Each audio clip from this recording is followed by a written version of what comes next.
Can one truly borrow what was stolen in the first place? It's a question that's making waves in the world of historical artifacts and cultural heritage.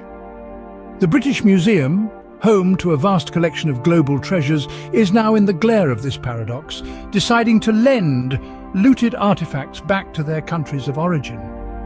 But is this a gesture of goodwill or a cruel reminder of past injustices? Journey back to the era of British imperialism and colonialism, when the empire's reach extended to every corner of the world.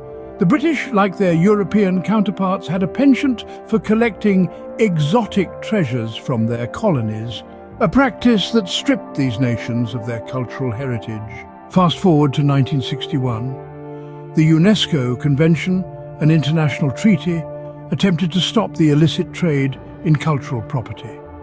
Still, the British Museum held steadfastly to its collection, many of which were acquired under dubious circumstances. Now let's leap to the present day.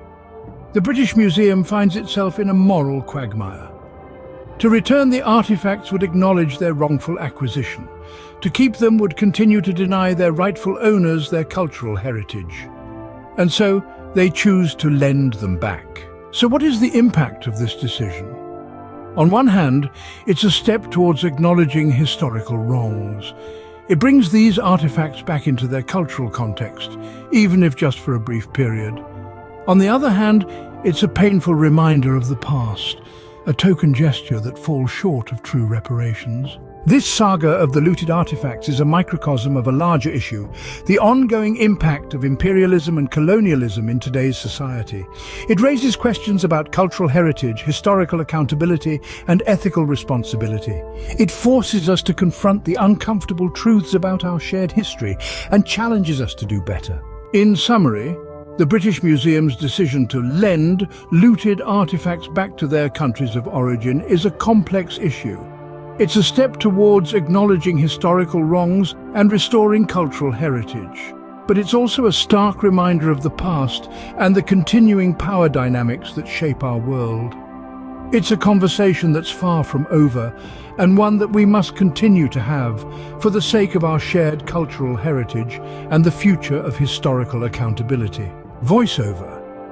We've delved into a truly fascinating and complex issue today, one that stirs up a myriad of emotions and questions. But what do you think about the British Museum's decision? Are they doing enough to right the wrongs of the past? Or is there more that can be done to address the contentious legacy of colonialism and imperialism? We encourage you to engage with this video by hitting the like button if you found it insightful, sharing it to keep this important conversation going, and leaving your thoughts in the comments section. Your voice matters in this discourse, and we'd love to hear your perspectives. And if you appreciate content like this and want to learn, discuss, and ponder over more such intriguing topics, please do subscribe to our channel. Don't forget to hit that subscribe button for more insightful videos like this one, and join us in our journey of unearthing and understanding the complexities of our shared human history. Thanks for watching, and until next time, keep questioning, keep learning.